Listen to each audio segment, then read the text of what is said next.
Loh, Galuh, sini. Lihat. Ada warung. Kamu sudah lapar? Kenapa sih? Kakak bertanya terus. Ada warung loh, kamu sudah lapar. Itu karena saya selalu menghormati kamu. Saya ingin kakak menentukan. Kita makan dulu loh, atau kita jalan terus loh. Saya lebih senang kalau kakak begitu. Baik, kita makan dulu. Kok begitu? Baik, Galuh, kita makan dulu. Begitu juga jangan. Ayolah, kita makan-makan. Ayo sayang, sudah lapar nih.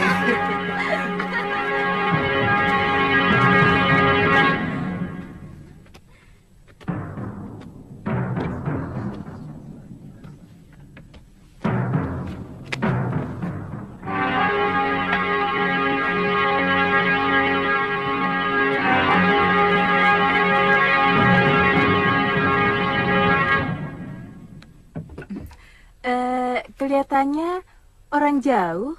Ya, jauh sekali. Kami dari Mawapati, utusan Gusti Prabu Angling Dharma. Oh, kalau boleh tahu, mau kemana? Kami mau ke perguruan Halimun Petak, di lereng utara, timur Pegunungan Kendeng. Oh, Ada sebelah. urusan yang harus kami selesaikan di sana. Sudah dekat, Tuan. Mari silakan dicicipi. Ada ayam panggang? Oh, ada. Sebentar ya. Yam, cepat, Yam. Kebetulan baru saja dipanggang. Terima kasih.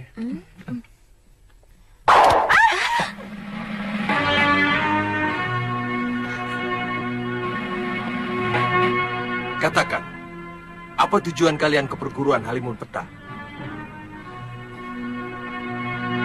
Itu bukan urusanmu. Semua yang berurusan dengan Halimun Petak adalah urusanku. Apa?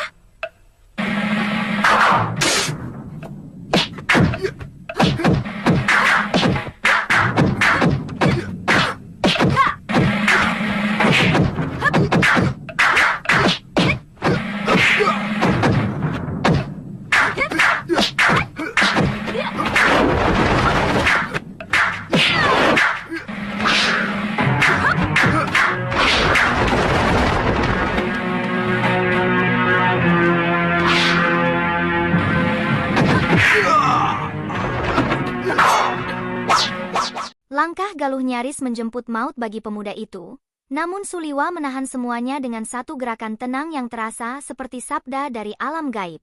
Bukan karena belas kasihan, tapi karena ia mencium sesuatu yang jauh lebih penting daripada darah. Sebuah kunci yang bisa membuka kabut perguruan Halimun Petak, tempat yang hanya hidup dalam teka-teki malam. Tapi nasib punya cara kejam untuk bercanda.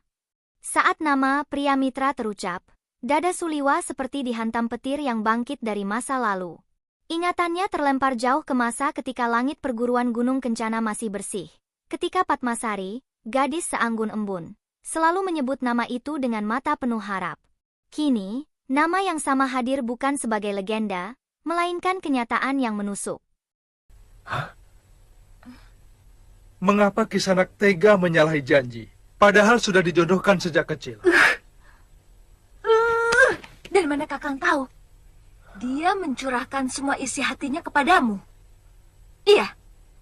Rupanya sudah begitu dekat anak Paron Wajah itu kepadamu, Kakang. Ki Paron Wajah yang cerita. Jangan suka buruk sangka, toh. Kisanak, Paman Paron Wajah tidak menepati janji. Dia sengaja memindahkan perguruannya untuk menghindari saya. Itu tidak benar, Kisanak. Ki Paron Wajah memang memindahkan perguruan di Bukit Kencana. Karena tempatnya yang semula dilanda banjir besar. Apa kalian murid Ki Paron Wajah? Kami dari Padepokan Sugalu. Tapi Kami melanglang mencari pencuri kitab pustaka perguruan kami. Namanya Nila Saroya. dari perguruan Halimun Petak. Dan aku yakin, kamu pasti ada hubungannya dengan perguruan itu. Tadi kamu tiba-tiba menyerang kami. Jawab terus terang. Nila Saroya telah menolong kami. Menyelamatkan kami waktu mau diperhinakan oleh pendekar Damani. Kemudian menambung kami di padepokannya. Kami? Iya, saya dengan adik saya Lokahita. Sebelumnya Sudamani telah membunuh ayah kami. Mungkin sekarang ini dia masih ada di sana. Maaf, apa hubungan kalian dengan Prabu Anging Dharma? Beliau kakak seperguruan kami. Kenapa? Saya mendengar Nila Saroya telah dikalahkan oleh Prabu Anging Dharma.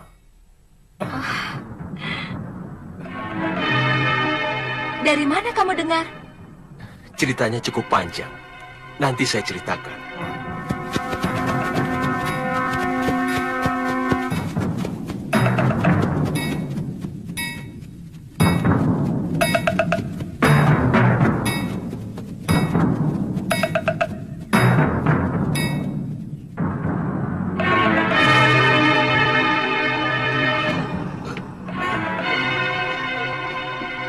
Kuda-kudanya agak rendah sedikit.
Gerakan mereka sudah bagus, Eyang.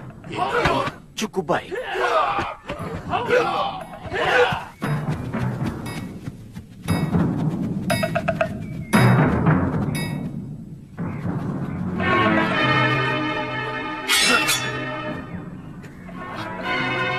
Kami mau bertemu guru kalian. Siapa kalian? Kami dari Padepokan Sugalu. Kami mau mengambil kembali kitab pusaka yang telah dicuri Nila Saroya. Silakan tuan-tuan menunggu di sini. Kami akan laporkan kepada Maguru Yatindra.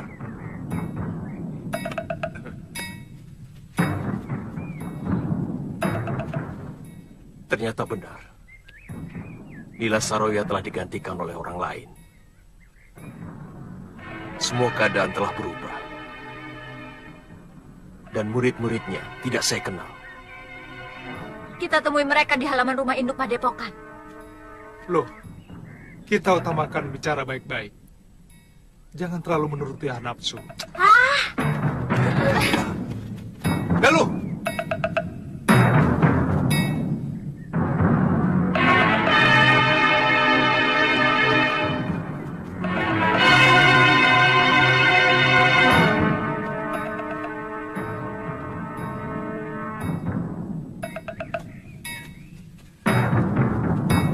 Selamat datang murid-murid sahabatku, Masura. Saya sangat bangga kepada anak-anak muda yang masih menjunjung tinggi sopan santun dan unggah-ungguh. Hah? Sopan santun? Tidak.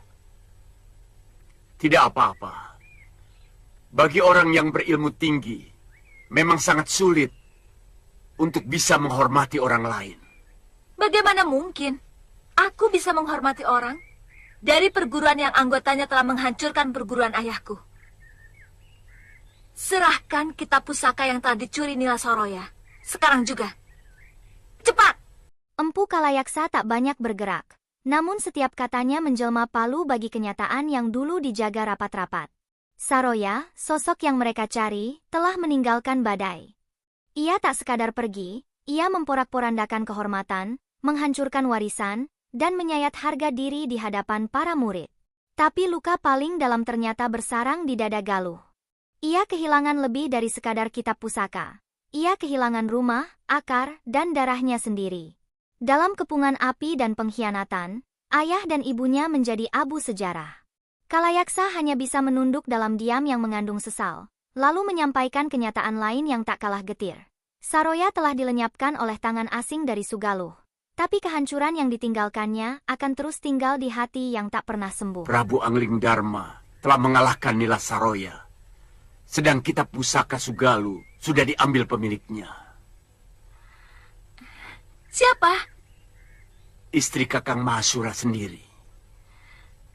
Biung Sintawati. Benar. Apa Nini putrinya? Biung masih hidup. Biung masih hidup. Biung masih hidup. Di mana dia sekarang? Mereka meninggalkan tempat ini. Begitu kami ceritakan semua kejadian yang menimpa kami. Mereka? Iya, temannya seorang lelaki bernama Aji Santa.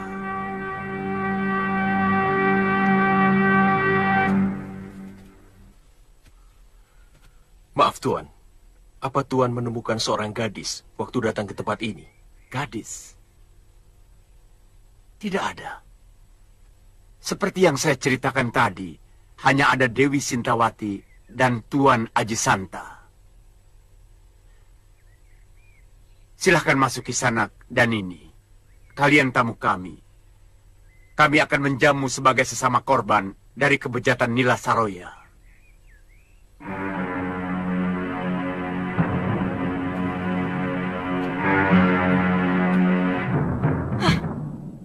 Semua rencana berantakan karena keserakan Kakang Giriwara, Bopo. Dia yang merencanakan untuk membunuh Menak Prabakara. Dia yang membuat seluruh pejabat pemerintah dari Nayaka sampai Rakrian membenci saya. Hei, jangan berlebihan, Dalis. Kakang yang menyuruh saya selingkuh dengan Gusti Prabu Darmasunu, iya kan? Supaya Kakang bisa cepat jadi penguasa.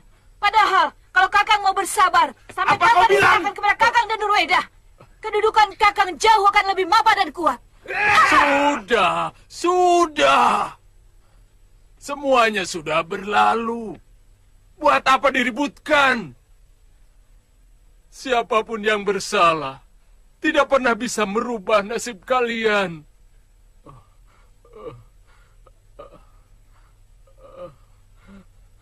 Sebagai buronan,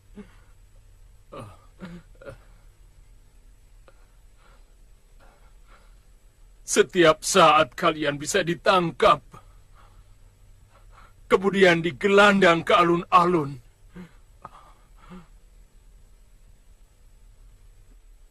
Sebagai pengkhianat negara.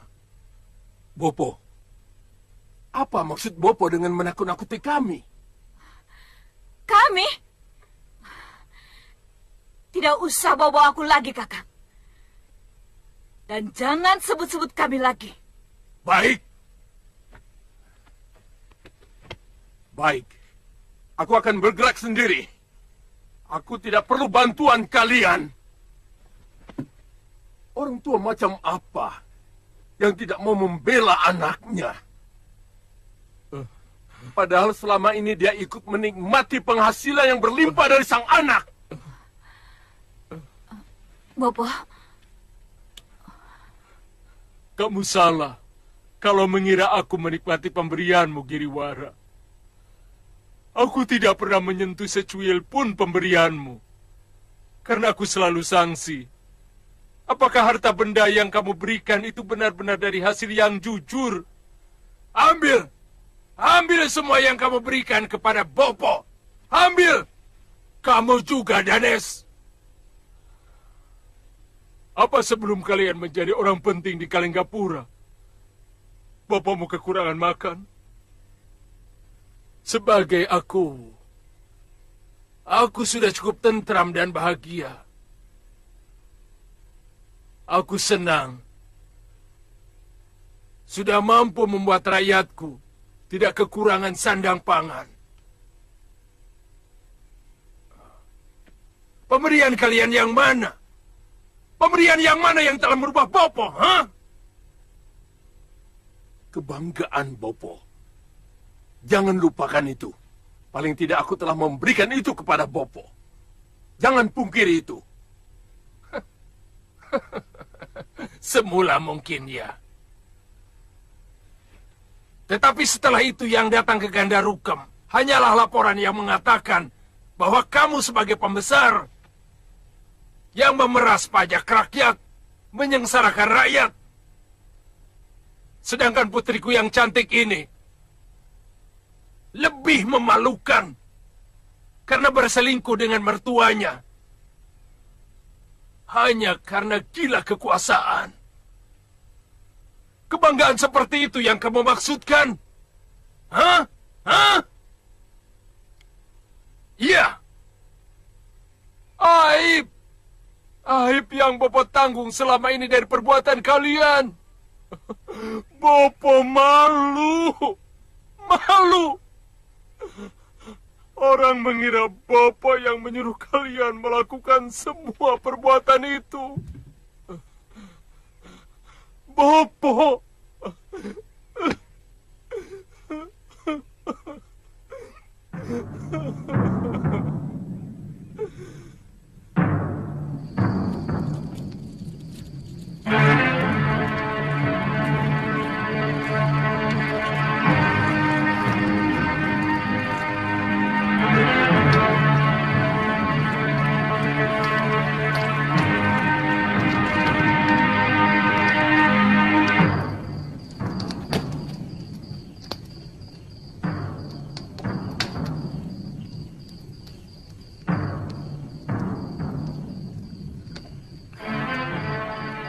Sebaiknya pria mitra segera ke Gunung Kencana untuk menjelaskan kesalahpahaman yang terjadi kepada Paman Paronwaja. Sebab baik Paman Paronwaja maupun Padmasari, mereka mengira Andikalah yang menyalahi janji.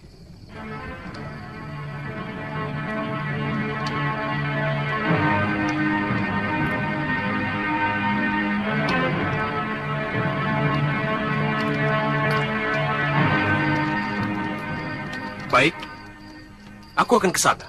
Masalah lain adalah munculnya Aji Santa bersama Biung. Bukankah Aji Santa itu bapak si centil Kalyana Tantri? Saya yakin anak itu masih di Gunung Kencana dengan Aditya. Tolong Andika ceritakan kepada anak itu tentang ayahnya. Baik, Kakang. Kasihan Aditya kalau kemudian Kalyana Tantri ikut ayahnya. Dia akan kembali sebatang kara.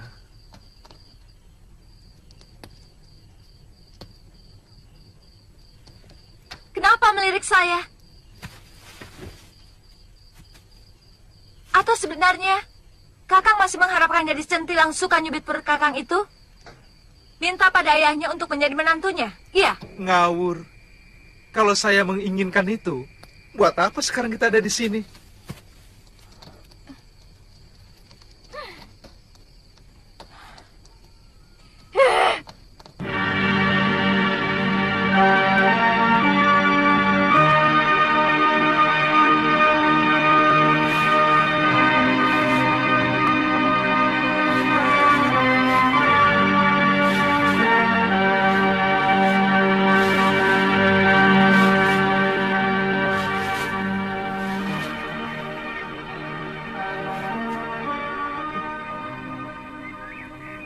Saya tidak akan memaksa Tuan untuk menetap di sini.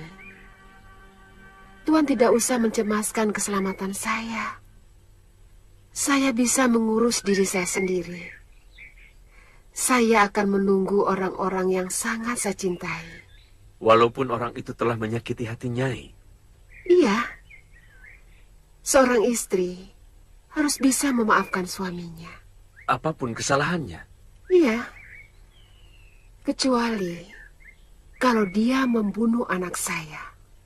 Bahkan dia serong dengan wanita lain. Iya, karena seorang suami tidak tahu apa yang dilakukannya itu telah menyakiti hati istrinya. Kalau dia tahu, pasti dia tidak akan melakukannya.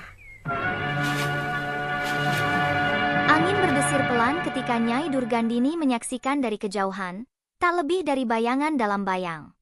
Di sisi lain, Aji Santa seperti baru disadarkan dari mimpi saat mendengar kata-kata Dewi Sintawati. Dunia yang ia pahami selama ini runtuh dalam sekejap. Ia terbiasa melihat luka dibalas luka, pengkhianatan dijawab dengan kebencian. Tapi Sintawati memilih jalan sunyi yang tak dipahami banyak manusia. Ia memilih memaafkan. Dalam dunia yang lapar akan balas dendam dan dendam yang diwariskan turun-temurun, keputusan itu seperti membakar semua logika. Ia tidak ingin membalas. Bagi Sintawati, yang suci bukan yang menang, tapi yang bertahan menjaga cinta dalam badai kesakitan. Ia bukan perempuan biasa. Ia adalah tembok terakhir yang menolak roboh dalam zaman yang haus penghakiman. Oh, itu anak Pangeran Suryapati rupanya. Dia yang menyebabkan Kakang Suryapati batal memberikan kitab pusaka Dasendria itu kepadaku. Aku ingin menjajal apa dia menguasai ilmu itu. Hiya!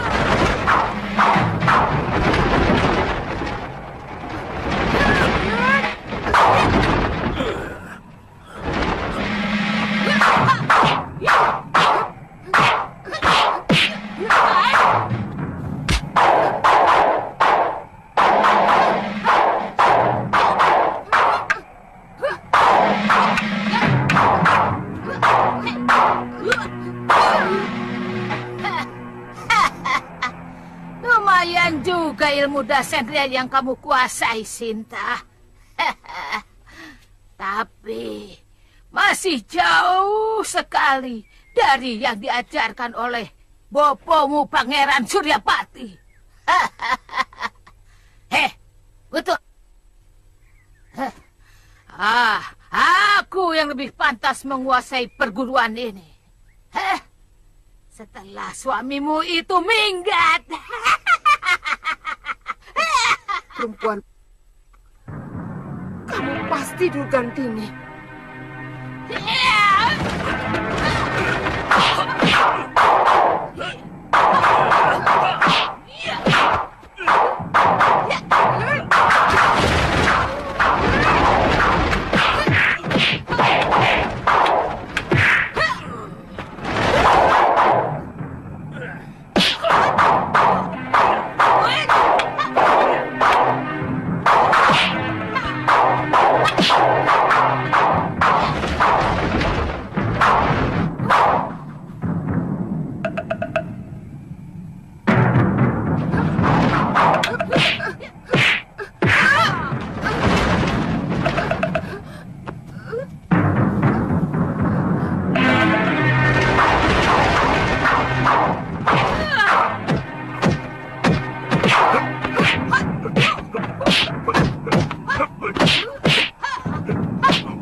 Berani kau menyerang aku dari belakang. Rupanya dia Durgandini. Pantas jurus-jurus Dasendria milik Nyai Dewi bisa dimentahkan. Dia telah menguasai penawar Dasendria yang hanya dimiliki Romo Pangeran Suryapati. Kurang ajar. Aku tidak sempat melihat jurus-jurusnya.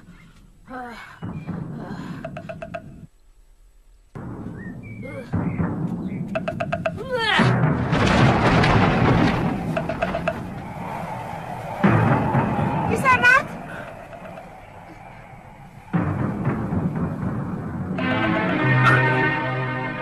Dia muncul secara tiba-tiba dan menghilang seperti hantu.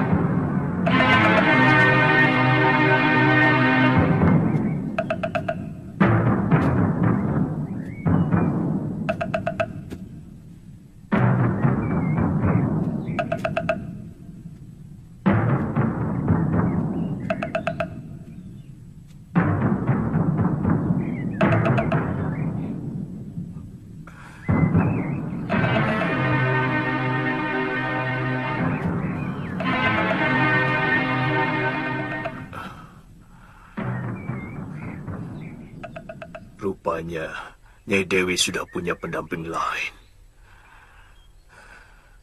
Kalau tahu betapa sakitnya orang cemburu, mungkin aku tidak pernah berani main-main dengan Nila Saroya.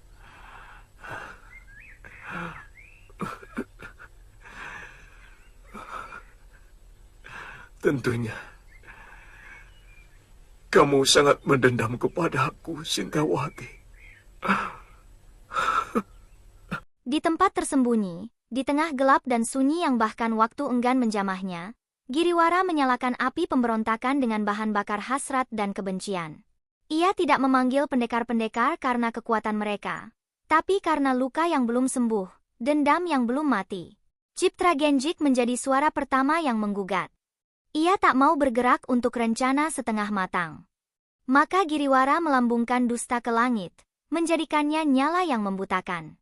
Ia menciptakan narasi pengkhianatan yang mengacak-acak garis keturunan, mengangkat Prabangkara sebagai dalang busuk, dan menjadikan Danurweda anak yang menikam ayahnya sendiri. Setiap kata adalah racun yang dihidangkan seperti anggur, dan para pendekar hitam meneguknya dengan senyum kemenangan. Mereka tak butuh kebenaran. Mereka hanya butuh alasan untuk membakar dunia. Tuan Giriwara sebagai Maha Menteri di Kalinggapura sampai dikejar-kejar seperti penjahat hanya karena mengungkap komplotan busuk Prabakara. Oh, lalu apa tujuan akhir dari pemberontakan yang Tuan kobarkan? Menyingkirkan Prabakara dan mengokohkan kembali tahta Prabu Darmasunu. Bagaimana dengan putra mahkota? Siapa tadi? Danurweda. Ya. Apa dia juga perlu disingkirkan?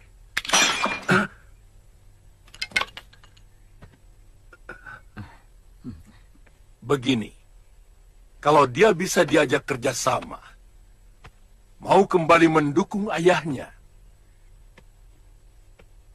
mungkin akan kita bebaskan. Dan dia bisa tetap menduduki tahta sebagai putra mahkota.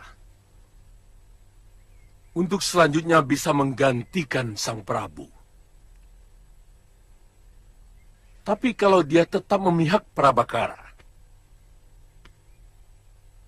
terpaksa kita harus mengambil tindakan tegas.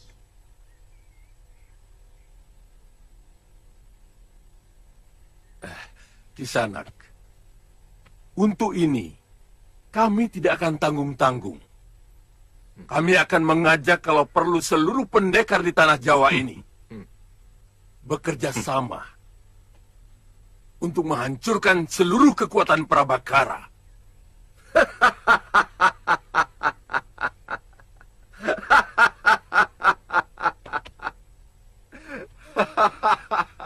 Begitu hebatkah Prabakara?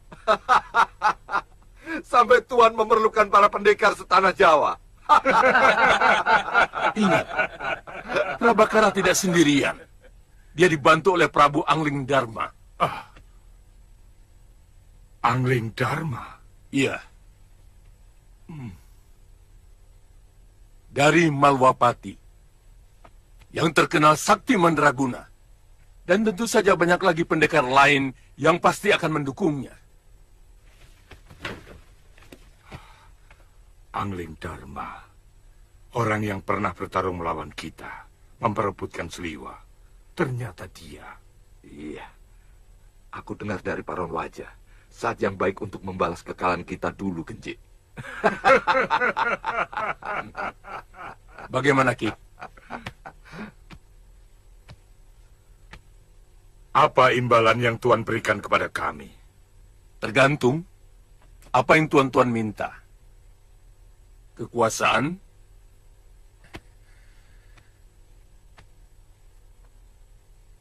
atau harta benda.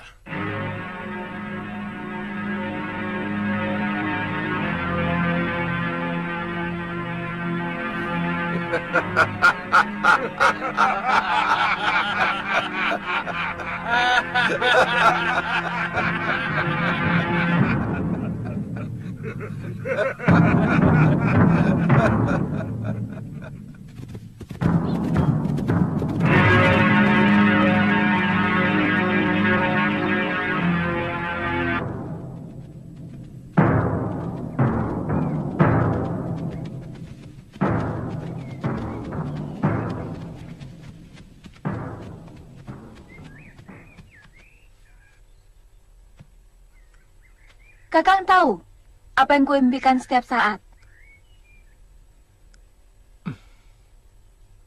Kembali ke kehidupan keluarga saya yang rukun seperti dulu.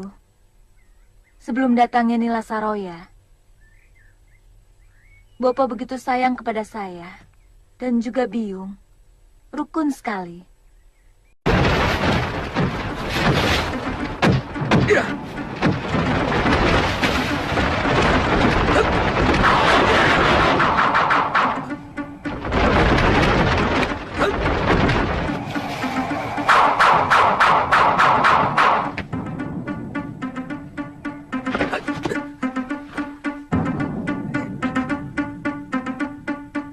Kamu akan kuajar bagaimana memainkan jurus Raden Subali yang benar.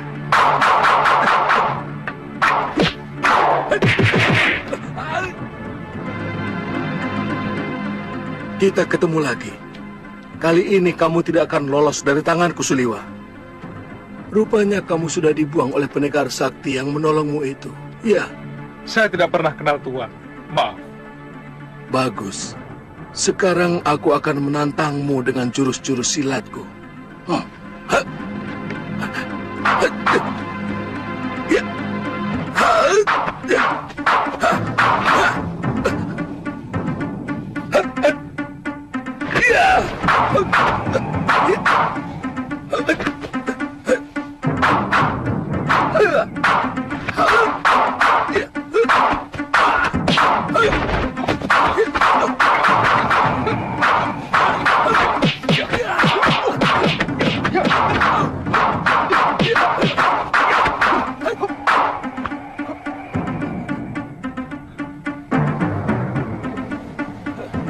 Rupanya pendekar itu telah mengajarimu dengan jurus ilmu hantu itu, Suliwa. Tapi aku sudah punya penangkalnya. Kamu tidak akan lagi bisa meniru jurus-jurusku.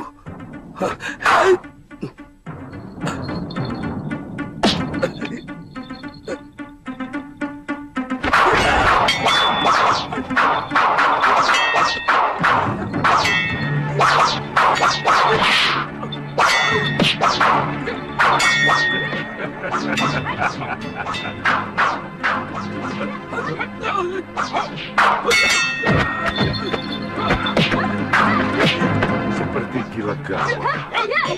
Sedang berkelahi sama siapa monyet Subali itu? Tunggu dulu. Sepertinya aku pernah kenal dengan pemuda itu.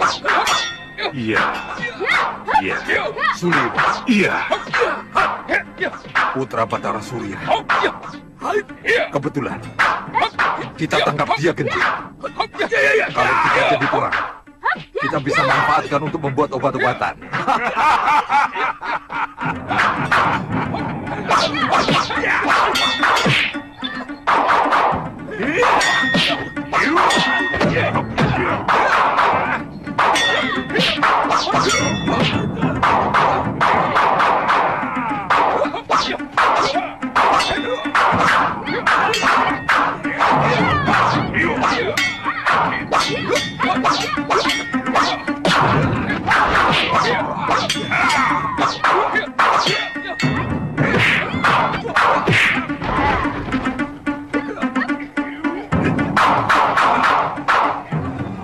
Suliwa, lebih baik kau menyerah dan ikut kami.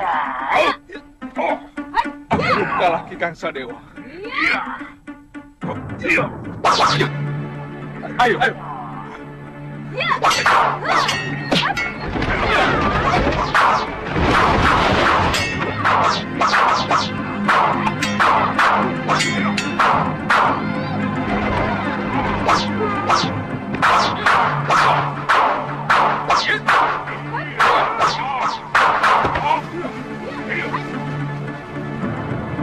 Kalian benar-benar licik. Apa urusanmu dengan kami, Kisanak? Kami tidak pernah punya urusan dengan kamu. Sekarang kita bikin urusan.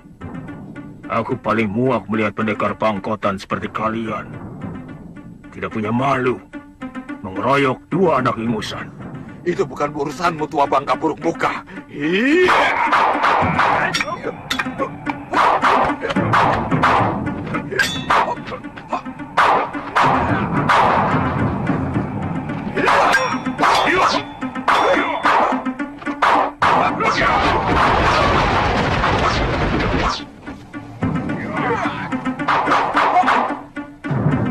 Nanti dulu. Aku tidak suka pengeroyokan. Apa kamu ingin menjadi seperti mereka? Jumawa muka buruk. Ayo, aku ingin mencoba ilmumu.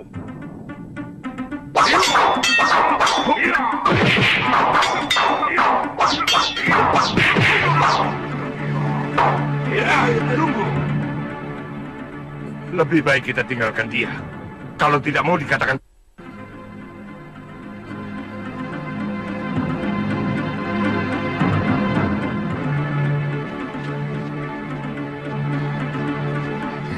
Tuan Pendekar. Tuan Pendekar. Terima kasih. Tuan telah menyelamatkan kami. Aku bukan menolong kalian, tapi menghancurkan kelicikan dan ketidakadilan. Kelakuan ketiga pendekar tua itu menjijikkan, mengeroyok lawan yang lebih muda dan lebih sedikit. Kami aturkan terima kasih kepada Tuan.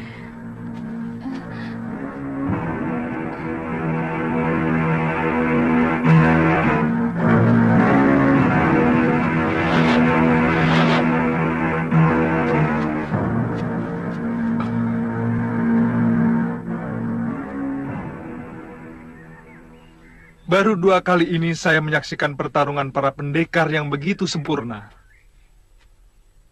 Pertama waktu saya dijadikan rebutan. Dan yang kedua adalah tadi. Saya yakin ini adalah peringatan Dewata supaya kita tidak tinggi hati. Tidak adigang-adigung karena telah menguasai ilmu kanuragan. Yang ternyata tidak ada sekuku hitam dari para pendekar tadi. Ya.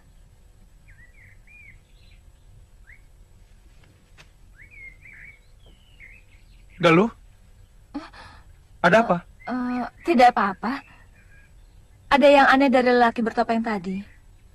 Sepertinya saya pernah mengenal jurus yang digunakannya. Banyak kesamaan dengan jurus milik perguruan kita. Maksudmu? Jangan-jangan dia orang dekat kita yang tidak ingin diketahui jati dirinya. Apa mungkin? Siapa? Gusti Prabu Angling Dharma? Buat apa dia menyamar? Guru Masyura? Mana mungkin beliau menyamar, sementara yang dibelanya adalah putri tunggalnya. Atau... Apa mungkin itu Paman Darpasyura? Galuh, mana mungkin pamanmu itu manusia yang paling keji yang menaruh dendam tidak menentu kepada biungmu, juga kepadamu. Ya, saya juga ragu. Tapi saya yakin.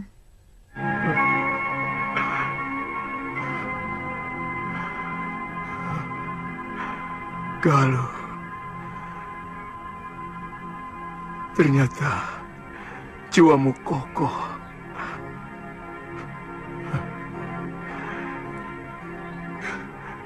Kamu tidak membiarkan dirimu terombang-ambing oleh keadaan keluargamu.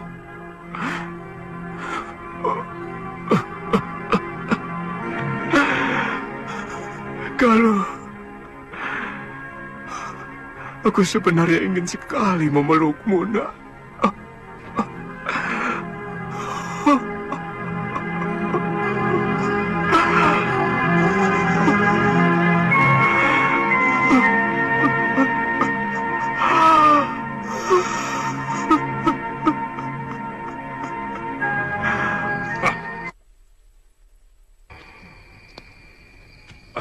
Pendekar bertopeng itu benar-benar luar biasa.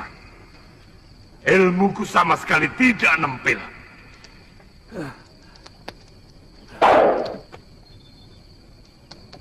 Dia juga menggunakan ilmu Dasendra tingkat tinggi. Bahkan lebih tinggi dari Prabu Angling Dharma. Pendekar yang pernah melawan kita beberapa tahun yang lalu.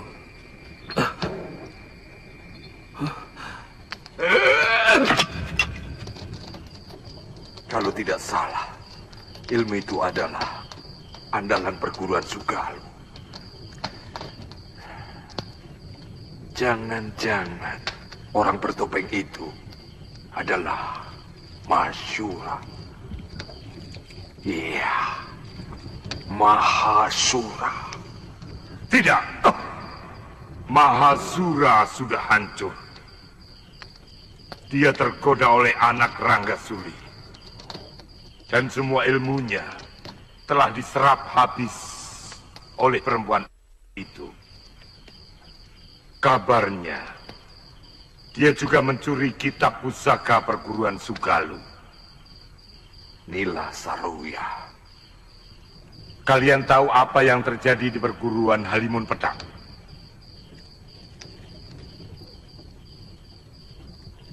Dengan ilmu Dasendria yang dia miliki, anak Ranggasuli itu mampu menguasai perguruan Halimun Pedang dan menyingkirkan semua tahta perguruan masyhur itu.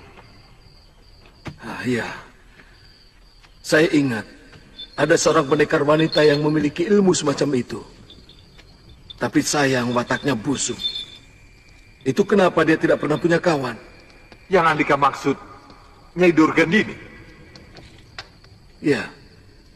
Kalau orang itu bisa kita ajak kerjasama, saya yakin rencana Giriwara akan berhasil. Mahasura yang sakti sekalipun akan jungkir balik menghadapi ilmunya. Bagaimana kalau kita cari dia? Kalau tidak salah, rumahnya di Rawa Bangkai, di pesisir utara barat. Nah,